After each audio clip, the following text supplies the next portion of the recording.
아멘. 마태복음 23장입니다.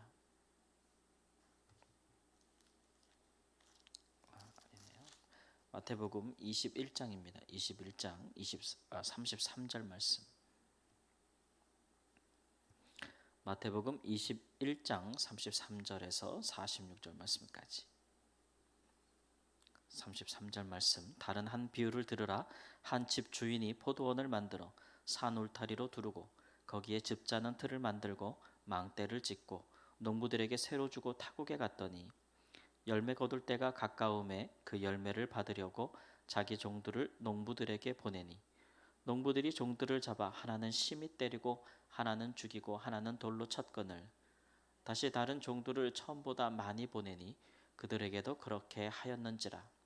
후에 자기 아들을 보내며 이르되 그들이 내 아들은 존대하리라 하였더니 농부들이 그 아들을 보고 서로 말하되 이는 상속자니 자 죽이고 그의 유산을 차지하자 하고 이에 잡아 포도원 밖에 내쫓아 죽였느니라. 그러면 포도원 주인이 올 때에 그 농부들을 어떻게 하겠느냐. 그들이 말하되 그 악한 자들을 진멸하고 포도원은 제때에 열매를 바칠 만한 다른 농부들에게 새로 줄지니이다. 예수께서 이르시되 너희가 성경에 건축자들이 버린 돌이 모퉁이의 머릿돌이 되었나니 이것은 주로 말미암아 된 것이요 우리 눈에 기이하도다 함을 읽어본 일이 없느냐. 그러므로 내가 너희에게 이르노니 하나님의 나라를 너희는 빼앗기고 그 나라의 열매 맺는 백성이 받으리라. 이 돌 위에 떨어지는 자는 깨지겠고 이 돌이 사람 위에 떨어지면 그를 가루로 만들어 흩으리라 하시니 대제사장들과 바리새인들이 예수의 비유를 듣고 자기들을 가리켜 말씀하신 줄을 알고 잡고자 하나 무리를 무서워하니 이는 그들이 예수를 선지자로 알미었더라. 아멘. 성전에서 직분을 가지고 그렇게 섬기는 대제사장들과 바리새인들, 이 사람들이 지금 예수님과 아주 대립하면서 충돌하고 있지요. 이 사람들은 성전이 마치 제 것인 양 그렇게 주인 행세를 하고 있다는 것이 바로 이제 예수님의 말씀입니다. 성전을 세우고 또 성전을 유지하고 또 성전을 하나님의 집으로 허락하신 분은 하나님이시죠. 그리고 지금까지 이스라엘을 통해서 많은 선지자들을 보내고 그의 백성들에게 은혜를 베푸시고 또 지금은 예수님을 보내셔서 지금 하나님 나라를 이루어 가시는 분도 하나님이십니다. 그런데 이 대제사장들은 마치 성전이 자기들의 것인 양 하나님의 뜻, 즉 그 집의 주인의 뜻을 철저히 무시하고 있다는 거예요. 그것은 지금만 예수님을 배척하는 것만 그들의 그 잘못된 행동이 있을 뿐만 아니라 사실 과거에도 하나님께서 부지런히 선지자들을 보내지 않았습니까? 그의 종들을 보냈는데도 그 주인의 말, 그 하나님의 말씀 듣기를 싫어해서 선지자들을 핍박하고 박해하고 죽인 일들이 참 많잖아요. 근데 이제는 그 아들까지도 그렇게 그 포도원 주인의 아들까지도 죽인다. 주인이 원하는 것은 포도원을 그렇게 가지고 계시고 또 포도원의 모든 것을 산 울타리로 두르고 포도원 만들고 즙 짜는 틀을 만들고 망대를 짓고 다만 그것을 맡긴 것일 뿐이에요.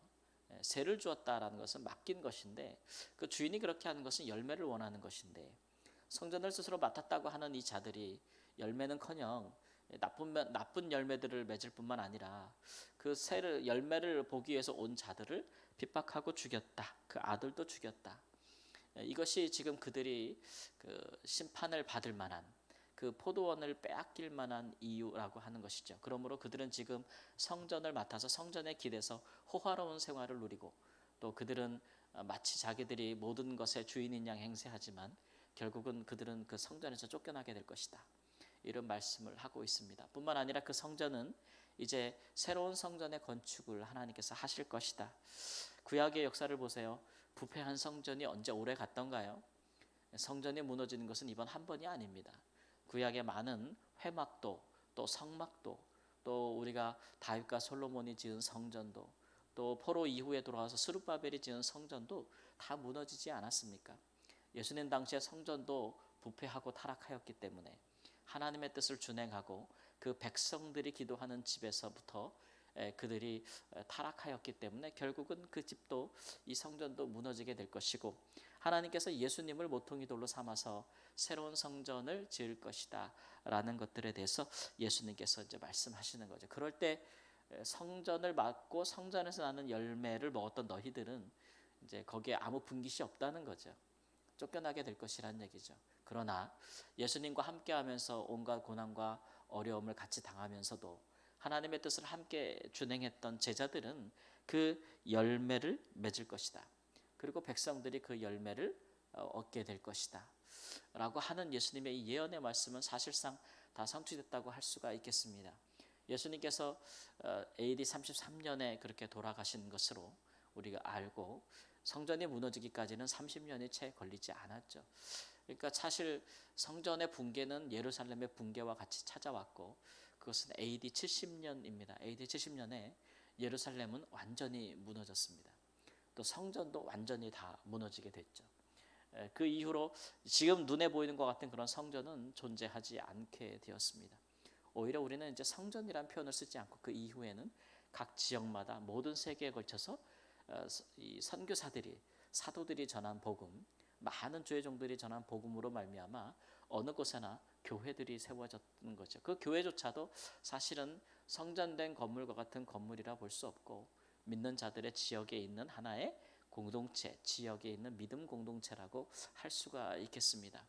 그들이 그곳에서 그 교회가 예수 그리스도의 몸이라고 그렇게 이야기하면서 예수 그리스도의 것이라고 가르치면서 그 교회의 많은 열매들을 그 지역의 백성들이 함께 누리게 되는 참된 성전의 역사들이 다시 일어나기 시작했는데 그것은 예수님께서 이제 십자가와 부활 이후로 그를 믿는 모든 믿는 자들을 통하여 세우신 것이다 이렇게 말씀하고 있습니다. 이런 말을 들을 때 그들이 참 회개했으면 좋았을 것을 언제나 이제 하나님의 말씀은 회개를 촉구하잖아요. 그러나 그들이 오늘 말씀에도 보면 회개하려고 하는 것이 아니고 자기들을 두고 하시는 말씀인 줄을 알고 예수님은 직접적으로 너희들이 그렇다 막 이렇게 직접적으로 하시는 것보다는 이런 비유를 통해서 혹은 하나님의 말씀을 인용을 통해서 그들에게 말씀하시는데 그것이 그들에게 큰 가책이 되었을 텐데 그들이 그것을 자기를 돌아보는 계기로 삼지 않고 오히려 예수님을 죽이려고 하는 이유로 삼았다는 것이 그들의 마음의 완악함이 얼마나 컸는지를 이제 보여주고 있는 것이죠. 사람이 그렇지 않습니까? 자기가 잘못한 것에 대해서 지적받을 때 그래도 소망이 있는 사람들은 마음의 양심의 가책을 느끼고 자신을 돌아보지만 악인들은 그 지은 죄를 지적받을 때에 오히려 더 그 지은 악에 더하여 또 다른 악을 행하고 그 악을 지적하고 드러내는 사람을 향해 공격하고 핍박하고 폭력을 가하고 그런 것이 악인들의 특징이라고 할 수가 있습니다. 지금은 예수님께서 이 땅에 하나님의 아들로 고난받는 자로 오셔서 그들의 그 박해와 그들의 폭력을 예수님께서 참고 견디시면서 십자가와 죽음까지 견디시겠지만 그러나 그것이 예수님께서 무능해서 그러는 것이 아니고 지금은 구원의 때이기 때문에 그렇게 하시지만 그러나 결국은 그들은 예수님 때문에 다 심판을 받게 될 것이라 라는 것 자명한 말씀입니다. 오늘날도 이제 하나님께 속한 것들을 자기 것이라고 여기고 하나님께서 맡기신 것들을 자기가 가진 것이라 여겨서 하나님의 뜻, 주인의 뜻대로 그것을 관리하고 또 그것을 또 열심히 일하고 그 열매를 나누고 하는 일에 완악하고 소홀하고 죄를 짓는 사람들 그런 사람들은 결국은 그들이 무시하는 그 주님 예수님의 뜻에 의하여 예수님에 의하여 철저하게 심판당할 것이다. 철저하게 가루가 될 것이다.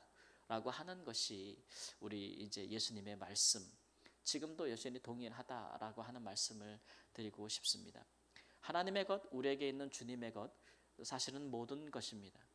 우리의 예수님께서 십자가 이후로는 사실 모든 것이 우리가 예수님에게 다 빚을 진 것 아니겠습니까? 예수 그리스도를 믿는 자마다 우리의 생명도 십자가를 통한 예수님의 고난과 죽음을 통해서 예수님께서 우리의 것을 사신 것이고 우리가 예수님에게 목숨을 비추고 목숨을 구원받은 사람들이기 때문에 사실 우리가 이 땅에서 갖고 있는 우리가 소유하고 있다고 여기는 것 자체 그 모든 것들도 목숨보다 귀한 것이 있겠습니까? 사실 목숨을 잃으면 우리가 가지고 있다고 하는 것 아무것도 내 것은 없습니다. 지혜로운 사람, 믿음이 있는 사람은 살았을 때 그것을 깨닫는 것이고 미련하고 악한 사람들은 그런 죽어서야 깨닫는 것이죠. 죽을 때까지도 깨닫지 못하는 거예요. 그러니까 다 자기 것이라고 자기 소유라고 여기고 사니까 그 하나님의 것이라고 여기고 사는 사람과 얼마나 다른 태도를 가지겠습니까?